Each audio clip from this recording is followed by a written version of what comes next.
Plano de Voo, o podcast do Sebrae RS na Mercopar. Olá, sejam todos muito bem-vindos e bem-vindas ao Plano de Voo na Mercopar, o podcast do Sebrae RS, diretamente da maior feira de negócios e inovação industrial da América Latina. Eu sou Alexandra Zanella, jornalista empreendedora e conduzo esse papo de hoje. Lembrando que este conteúdo é desenvolvido com a curadoria do Polo Sebrae de Indústria, projeto nacional capitaneado pelo Sebrae RS, que também é responsável por todo o conteúdo aqui da Mercopar. Você pode acessar esse videocast no Spotify, buscando por Plano de Voo, e também no YouTube da Mercopar e na plataforma Mercopar. E nesse episódio vamos falar mais uma vez sobre transformação digital, tão acelerada aí pela pandemia, mas nós vamos ouvir como está sendo a transformação digital e a inovação da Argentina. E para falar sobre mais, nós temos aqui José Tamboronea, presidente da Trivial Tech, que desenvolve sistemas sustentáveis de iluminação, e também presidente da Câmara Argentina de Indústrias Eletrônicas, Eletromecânicas e Iluminação. Seja bem-vindo, José. É um prazer te receber aqui. Muito obrigado, Alexandra. Vou estar aqui para responder todas as perguntas e espero que seja um podcast genial. Será. E para completar esse nosso timaço de hoje, semelhante ao Brasil, o México busca entrar no cenário das principais economias mundiais, contando com a digitalização e a conversão de processos para o modelo da indústria 4.0. Mas ainda há detalhes a serem aprimorados para obter sucesso nesse processo. E para falar sobre o México, recebemos Fernando Ibarra, presidente do Aliança 4.0, uma união de esforços para a transformação digital da indústria mexicana e da Confederação de Câmaras Industriais do México. Seja bem-vindo, Fernando. Um prazer te receber no Plano de Voo. Agradeço muito o convite, Alexandra, que nos dá a oportunidade de visitá-los e compartilhar a experiência que temos com o tema da digitalização no México. Muito bem, então já vamos começar aqui com o Fernando. Queria que tu nos desse um panorama, Fernando. Como está o processo da transformação digital no México? Aqui no Brasil, a pandemia revelou muitos problemas, mostrou o quanto estamos atrasados na digitalização e fomos obrigados a acelerar essa digitalização. Porém, as pequenas e médias empresas são as que mais sofrem com isso. E eu queria entender um pouquinho se estamos parecidos com o México ou não. Sim, somos bastante parecidos. Nesta viagem, eu tive a oportunidade de ver muitas características que são muito semelhantes. E coincidimos com os desafios que se apresentam hoje. As grandes empresas com o tema de nearshoring, que estão demandando digitalização e indústria 4.0 em suas empresas. E na Argentina? Qual é a situação da transformação digital na Argentina, especialmente das pequenas e médias e as empresas ligadas à indústria? Correto, Alexandra, também é uma situação parecida que compartilhamos entre todos. É um caminho longo para percorrer, permanente e dinâmico. Não se pode perder o fio. Com diferença entre software e hardware aplicado, a Argentina tinha um caminho um pouco mais percorrido, porque é uma lei de software que fez com que essas empresas tivessem uma velocidade de desenvolvimento maior. Mas em termos de indústria 4.0, estamos mais longe e cada vez mais longe do México e talvez mais e mais longe do que o Brasil. Então, temos que trabalhar isso com um caminho árduo adiante. Em hardware, estamos mais distantes, porque o país tem problemas para comprar tecnologia internacional. E isso faz ser difícil acessar e comprar tecnologia para aplicar no nosso país. E isso acaba atrasando o desenvolvimento dos países e a economia, e no final desta ponta, acaba afetando diretamente a população. Sim, de acordo. Sim, de acordo. É claro que a digitalização está atrasada e isso está afetando a competitividade das empresas contra os países asiáticos. A competitividade das empresas contra Aconteceu que, durante a pandemia, a Argentina tinha um plano chamado Conectar Igualdade, e isso havia sido desativado em 2018.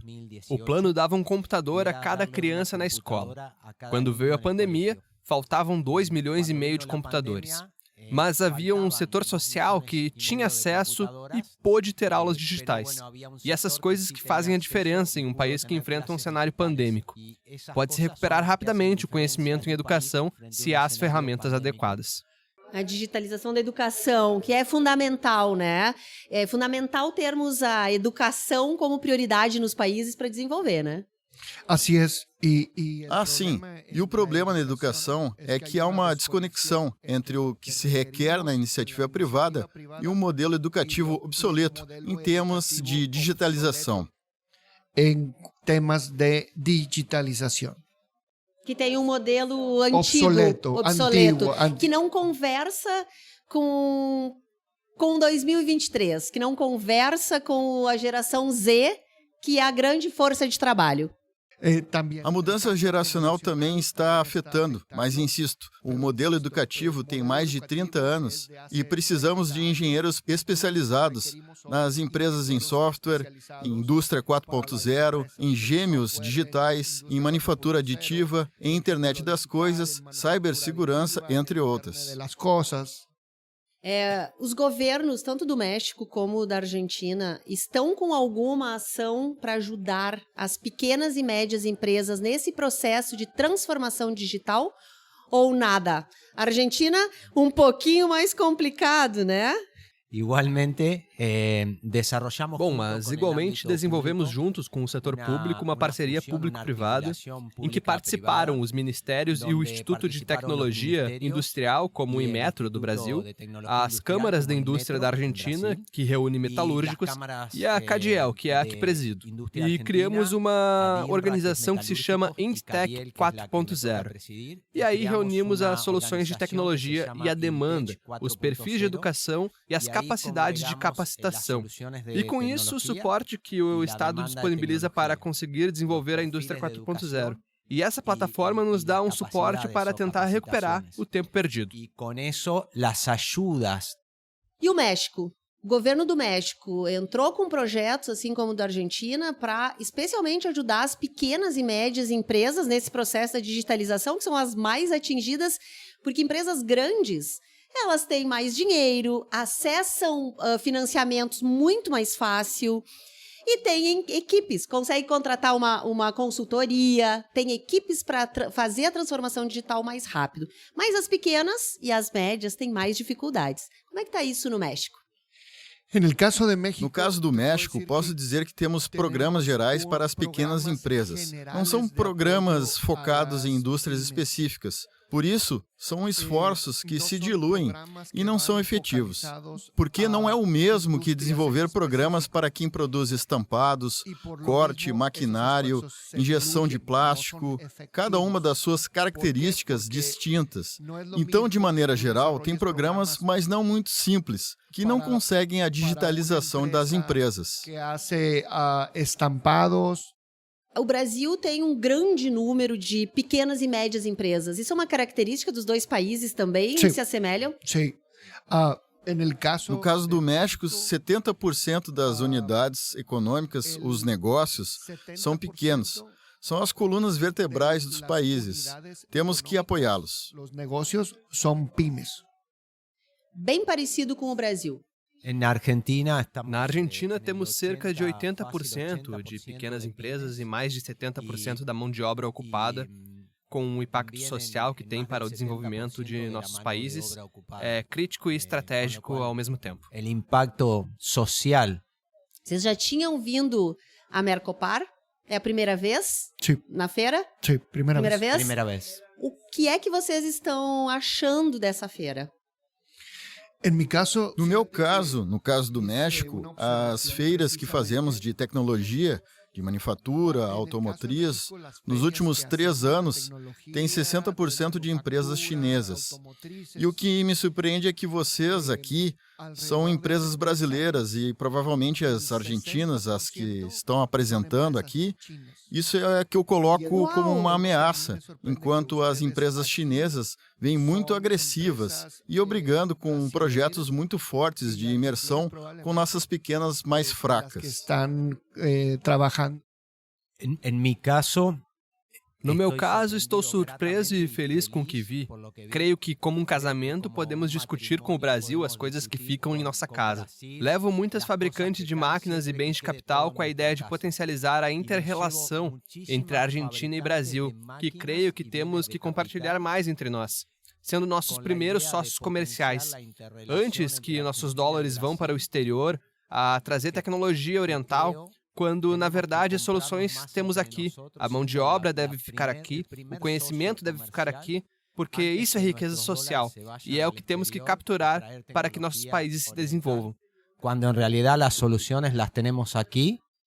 A proximidade dos dois países, por exemplo, da Argentina com o Brasil, que fizemos fronteira aqui, também pode ser, e os benefícios do Mercosul, né, que estamos incluídos, podem ser usados como algo, então, positivo. A proximidade, o baixo custo, o custo menor do transporte... Logística. Características culturais, inclusive, Também. pode ser, então, nessa linha do que vocês estão falando. E o México também, né? Porque a gente tem uma conexão, né? América Latina, a gente acaba tendo uma conexão. Então, acho que pode ser uma boa possibilidade a gente fazer negócio com os vizinhos. Sim, totalmente de acordo. Sim, totalmente de acordo. Temos discutido com nossos companheiros a necessidade de atender o mercado interno como um bloco econômico latino-americano, que infelizmente por motivos políticos não temos conseguido organizar e ter os benefícios culturais e regionais que temos.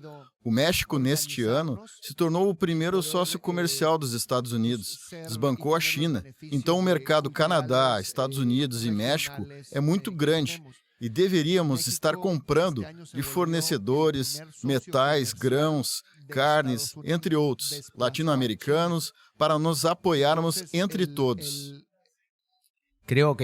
Acho que concordo plenamente com o Fernando. E agora está se discutindo acordos com o México justamente pelo tema dos alimentos, sobretudo. E creio que temos que potencializar o Mercosul. Nós, na Argentina, há créditos para acesso à tecnologia. São créditos mais fracos, que o Estado faz a consulta em nossa Câmara se isso se fabrica na Argentina ou não. Se isso não se fabrica, recentemente pode importar. Creio que temos que criar um passo intermediário, se é fabricado no Mercosul. E então, depois, se não se fabrica no Mercosul, que vá no exterior, talvez com o México. Com prioridades com essas coisas que estamos buscando. Porque temos que defender com nearshoring, reshoring, friendly shoring, essa coisa que a Alexandra disse, que a Alexandra trouxe de proximidade, de cultura, para que o conhecimento fique aqui. Mas, Alexandra, há um tema complicado que às vezes não queremos tocar. Mas aqui nós vamos tocar. Excelente. Que é a visão política dos nossos países, que em alguns casos veem o empresário como inimigo, não veem como um gerador de riqueza, empregos e bem-estar nos países. E esse estigmatiza e com essa mudança ideológica e de polarização que vemos em diferentes países. Estigmatiza e se le... E hay que aprovechar este momento, como decía Fernando. Temos que aproveitar esse momento, como dizia o Fernando, porque nesse momento, o auge da indústria de nossos países está no melhor momento de consideração social. As pessoas não discernem, às vezes, quando o jornalismo fala muito da indústria, que é financeiramente acomodada. E, na realidade, é a grande indústria, não a pequena. Mais de 70% da sociedade confia mais nos pequenos empresários que na própria política. Então, temos que aproveitar isso, porque somos condutores de paz social, conhecimento de equilíbrio social e crescimento e desenvolvimento em igualdade. E um dado interessante que toca os nossos estudos é que 70% das empresas não sobrevive ao segundo ano. 70% das pymes... Aqui no Brasil, 70% não sobrevive ao terceiro ano. Então, imagina o trabalho que o governo teria que fazer para acompanhar essas unidades econômicas, que no futuro serão a grande geração de riqueza para os países. Infelizmente, a gente está se aproximando do fim desse episódio. Eu queria poder conversar ainda mais com você sobre esses dois países tão incríveis. Mas aqui é uma provocação para quem está nos assistindo, né? Que a gente continue em outras plataformas essas conversas que são fundamentais não só para os nossos países, mas para o mundo todo, para a economia global, para as cadeias globais de valor, né, que a gente tanto fala. Eu queria, para encerrar, saber que recado vocês deixam para os empreendedores e empreendedoras aqui do Brasil, especialmente para quem trabalha com a indústria. O que vocês deixam de conselhos ou de dica para os nossos empreendedores?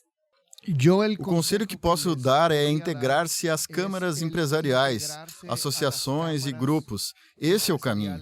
Eu vejo que esse tipo de organização pode acompanhar nossos processos de crescimento e também pode vincular as empresas compradoras e que tratam de negócios. Acompanhá-los.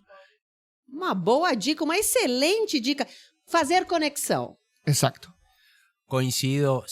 Concordo 100% com o que acaba de comentar o Fernando. E em termos de provocação, temos que provocar nossos governos. Temos que fazer fácil e simples a vida e o desenvolvimento de pequenos negócios. Argentina e Brasil têm uma carga impositiva tremenda sobre os produtos e tem que baixar a quantidade de impostos para que o empreendedor, a startup, possa contar em 2 ou 3 anos com ferramentas que foquem no desenvolvimento e não estar pensando em regulações, impostos, processos, certificações necessárias, mas naquelas que são o core do negócio, do seu projeto de desenvolvimento. E para isso as câmaras estão à disposição, com centros tecnológicos, as capacidades de articulação com as grandes, o conhecimento, a educação. Assim, peçam assistência à Câmara, onde os industriais vão para resolver os seus problemas comuns e não repetir os mesmos erros. Importante não repetir os mesmos erros, não é mesmo? José, Fernando, que prazer recebê-los aqui no Plano de Voo. Eu espero que tenha sido bom para vocês também, genial. Um abraço carinhoso e eu espero recebê-los no ano que vem de novo no Plano de Voo. Não, muitíssimas graças. Muito obrigado, Alexandra. Um prazer enorme e uma honra estar aqui. Temos que colaborar juntos. Essa é a mensagem que levo e trago sempre. Que a colaboração é o que faz com que grandes trocas aconteçam entre os países. Gracias. Igualmente, muito agradecido. Uma honra estar aqui e compartilhar com a Mercopar. Levo muita informação, levo tarefas para fazer e espero que possamos colaborar nisso, conversando agora, para que os nossos países possam seguir se desenvolvendo e possam aumentar a confiança e a relação social entre eles. Muito bem, obrigada e obrigada a você que acompanhou a gente até agora. Lembre-se que tem muito conteúdo no Spotify, basta procurar por Plano de Voo. Também muito conteúdo especial sobre indústria que está no YouTube da Mercopar e na plataforma Mercopar. A indústria vive o ano todo, a Mercopar nunca para. Acesse e siga fazendo negócios. Este conteúdo foi desenvolvido com a curadoria do Polo Sebrae de Notícias. Um abraço carinhoso e até o próximo episódio.